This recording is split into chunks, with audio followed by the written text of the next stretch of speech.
Sa ating sports balita, Jeron Teng rumesbak sa Game 2 kontra Ginebra. Mabante sa balitang yan si Abante reporter Zeus Valdez.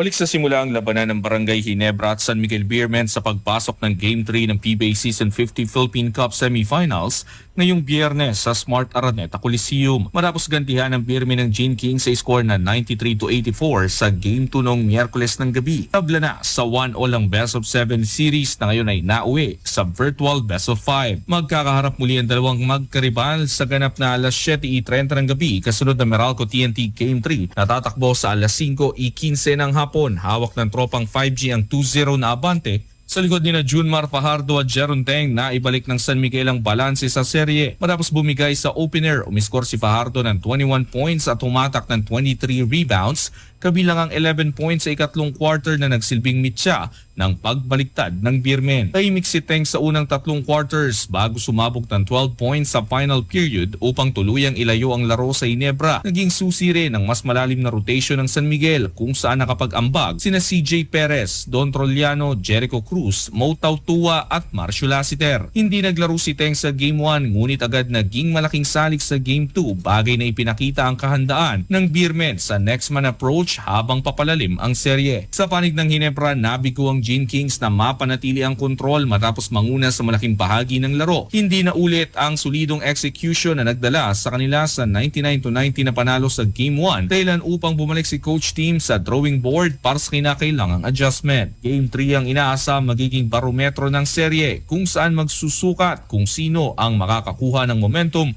sa gitna ng pisikal at taktikal na laban ng dalawang powerhouse ng liga.